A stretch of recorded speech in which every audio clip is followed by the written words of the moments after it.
Hey everybody, John here from the esports department, going over tonight's 4-game LPL LCK slate. It's kind of a banger when it comes to just watching the games. I'm not sure if from a DFS perspective it's super great, but from the viewer perspective, I think it's definitely a banger. Some really fun matchups here. Starts off with RNG at plus 140, 5-5 on the season, up against IG minus 190, 8-3 on the season.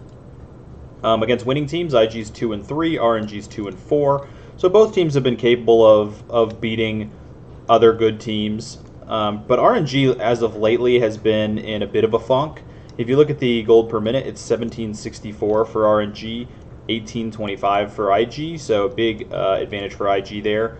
Per minute, plus 5 to plus 118. A big advantage again for IG.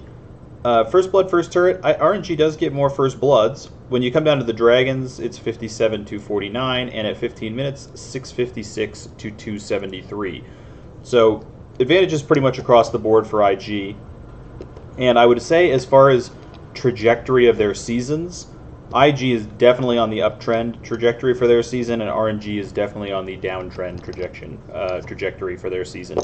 Don't have a lot of RNG faith here. But for anybody who's sort of newer to League of Legends or just started playing with the boom or anything like that, this is a serious rivalry, RNG and IG. There was a number of splits where IG was the regular season winner in the LPL, and then RNG beat them in the finals. They were for a long time the hump that IG just couldn't quite get over, even when they were one of the best teams in the world. Even if I'm remembering correctly, even the year that they won Worlds, they lost both spring and summer finals to RNG, and so there's definitely some rivalry there. It'll be a really fun matchup to watch. As far as scoring, if you think RNG is going to win, 17.4 to the 18 DPL for IG, 17.7 for Royal is a very good number. If you think that IG is going to win, it's a little sketchier. They're only looking at 15.5 to 16 per game. Not the best. And IG, just in general, they have almost no games this season where anyone on their team is over 80 points, which is kind of crazy. But that's just how they've played recently. In the next matchup, DMO versus BLG. DMO plus 170, they are 1-9 on the season. BLG minus 240, they are 3-6 on the season. Against winning teams, they're both 0-6. So BLG has beaten all the non-winning teams that they've faced, basically, where DMO is 1-3 against other losing teams. Not a good look for DMO. That being said, pretty close in the goal differential, 1702 to 1694. Goal differential per minute, BLG does a lot better. They're both negative, but they're only minus 109 to the minus 200 of DMO. First blood, first turret, slight advantage in first blood to DMO, slight advantage first turret to BLG. Dragon percentages, BLG's up by about 4%, and the most notable for me is at 15 minutes, BLG is almost 1,000 gold better off than DMO is. So it does feel BLG heavy, but I don't think you count DMO out of this one. I think DMO is definitely a playable team, especially when you look at some of these numbers. I think these are going to be decent numbers, 17.6 to the 16.2. You look at 33.8. 16.9 as an expectation for DMO, better than what you're getting from IG in the other series. And then on the BLG side, 18.2 to 18.7. So you're going to get 18.5-ish on BLG there, which is probably going to top score the slate, I would guess. So I got a funky thing going on with my eye now. Yeah, I would guess BLG is the highest expectation team on the slate. We'll see when it comes to scoring. I'm not sure their kill participation has been all that this season, but we'll have a look in a minute. Going to Sandbox versus KT. Sandbox minus 120, 4-5 on the season. They are 0-5 against winning teams. KT is minus 115, 3-6 on the season, 1-4 against winning teams. So it's a spot to kind of go against the narrative here, maybe. Let's look at the numbers. 1702 to 1694, very, very close. Goal differential per minute, minus 81 to minus 108, so a little bit better on the Sandbox side.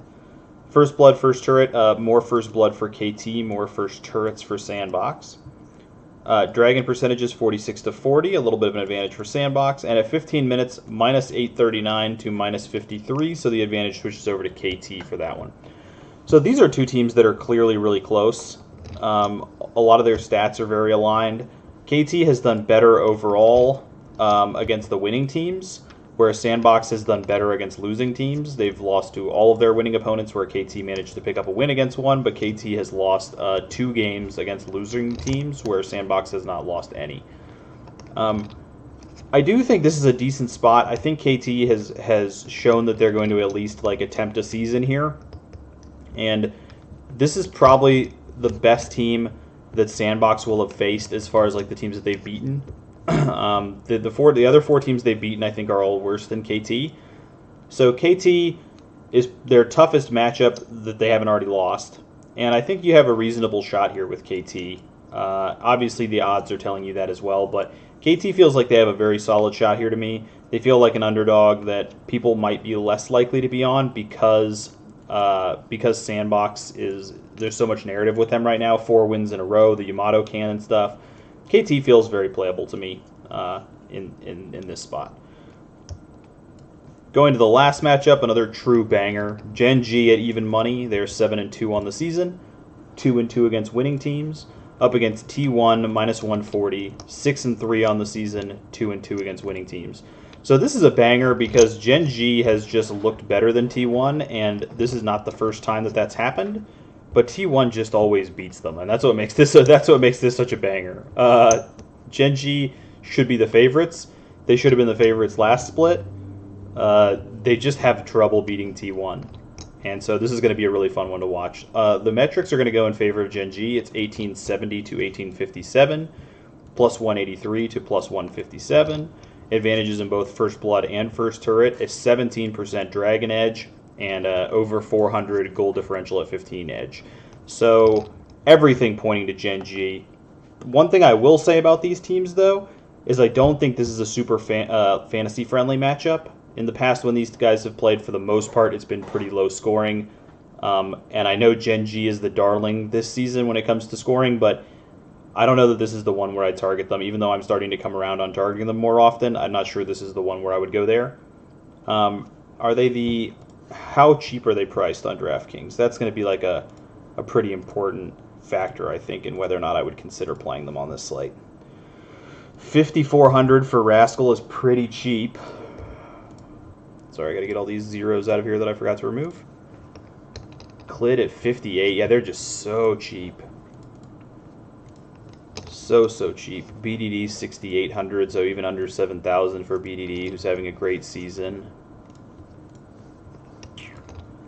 That's tough to avoid, man. I got to be honest, that's tough to avoid. This has been a really low-scoring matchup in the past, but when you're getting them at that cheap and you can just stack them with whoever you want, basically, getting Ruler under 7,000... You got to feel like they're going to be chalky, though. They have a better record this season. I don't see how they don't end up being kind of chalky in this spot. T1 has faltered a lot more than they have when it comes to this split. Let's look at the ownerships first, because I think that's very interesting. We get T1 and GENG. Sandbox. Oh my god, why can't I never remember anything? KT. IG.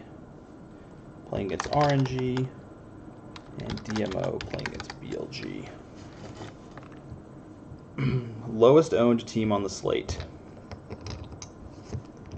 This is tough because you feel like anybody here could find some playability. I could definitely see people playing RNG. I think the GENG makes tons of sense.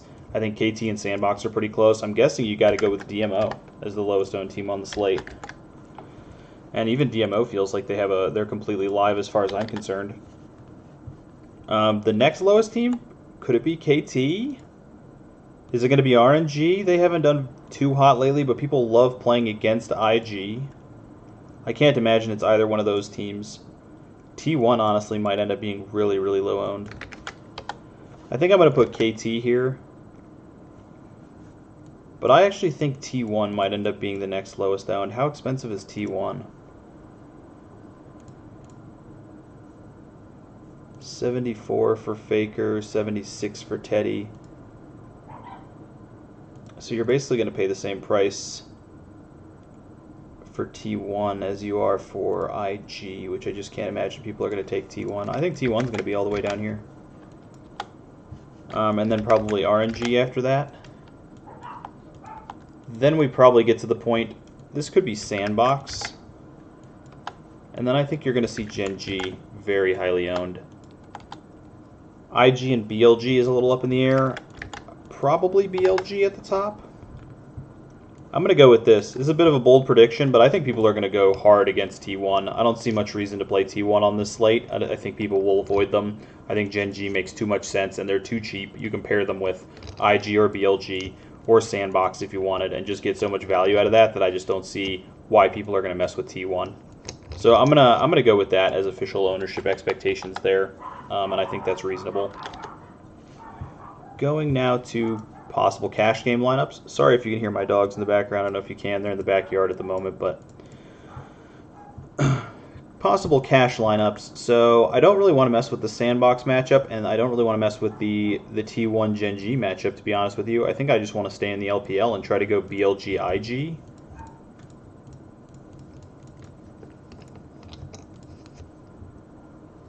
Nothing, huh? Making sure I don't have a setting wrong somewhere. Oh no, there's one. Okay. I don't know why it timed me out there or something. Freaked me out. I thought for sure there'd be a way to fit these guys somehow. It looks like you have to go with King and Captain with 4 BLG. You can get Meteor, Fofo, Wings, and Baolon. Let's see, you'd have to play the Shy. 584.3.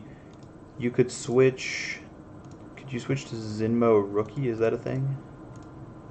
You could play Zinmo Rookie if you wanted. Rookie does tend to be like the best and most consistent player on IG. But Baolon, I'm imagining, has done pretty well since he's come into the league. Actually, Zinmo out-projects. It's really Fofo is just so hard out-projecting Rookie, which is very interesting. And I know Fofo has been very, very good. It makes sense to me either way. I think BLG IG is definitely the play. If the best thing you can get is King and Captain, that's fine. What if you went with the Shy Captain? Or could you get like a Ning Captain if you were willing to play more on the IG side, maybe? Like,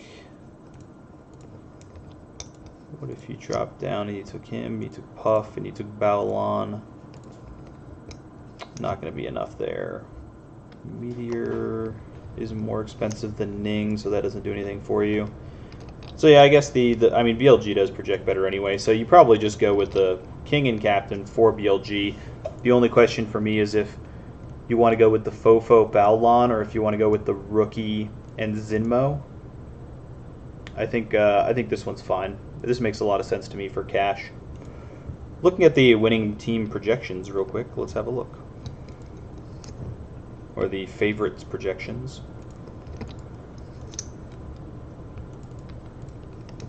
In the top lane, it's actually T1 projecting the best. Very interesting. BLG in second, IG in third. In the jungle, BLG followed by IG. Cuz actually projects the worst, so that's one of those weird ones where you see top and then the bottom for the next one. BLG and IG again on top, this time with T1, Sandbox showing out the lowest. At 80 carry, BLG, IG, and then Teddy third, Sandbox last again. And IG, BLG at support. Oh, I'm priced by... Wow. Let's try that again. In the top lane, it's BLG, T1, Sandbox, and IG is actually the lowest. Very interesting. In the jungle, BLG, IG, and then Sandbox, T1. That's pretty much where we had that at. In the mid lane, BLG, Sandbox, Fate actually projecting very well. Rookie projecting the worst on the slate. That's very interesting to me, but I'm sure there's some DVP in play there with RNG, with Xiaohu. At 80 carry, BLG followed by T1, Sandbox, and IG the lowest once again. And at support, BLG, IG, T1, and Sandbox. So it seems like the teams that are kind of showing up the best are BLG and IG, with some occasional slip in from T1. Like Teddy usually projects very well, and he's doing well in this slate. BLG, the unanimous favorite as far as like a big favorite that you want to be involved with, though. BLG showing out the best. Last thing real quick, a look at the underdogs. DMO showing out the best. That doesn't surprise me. That matchup in general just feels like it's going to be the best. KT, GENG, and RNG. In the jungle, DMO, RNG, KT, GENG showing the smallest once again. And remember, we've updated the stats this time. So this is even GENG taking into account mostly what has happened recently. And they are one of the teams that we did this for because their stats last season are so different than their stats this season that I thought, you know what, maybe we need to roll the stats forward a few weeks, give more credence to this split, less credence to the old split, backtest that a little bit, because these Gen G numbers just don't seem like they're right. But even with only or more lean on the modern weeks, they're still showing up as one of the worst plays at most positions. They do pick it up a little bit at support. They're only third, and then at AD carry they were actually second. So Ruler's showing out pretty decently. But even BDD, one of their better players, showing up fourth. So it looks like if you're going to target an underdog, your best options are RNG, DMO showing up decently as well. So the LPL underdogs for the most part. And that's about all for me tonight, guys. This is a very interesting one. I have to come back again later to do the LEC slate for you, but this one is a little bit more interesting once we look over the pricing than I thought it might initially be just from the matchups. And it is definitely a popcorn night. It's going to be a lot of fun to just sit down and watch these ones. So good luck, everybody. We get back to watching these LEC games, and I will be back later for the LEC breakdown for tomorrow. Have a good one, guys.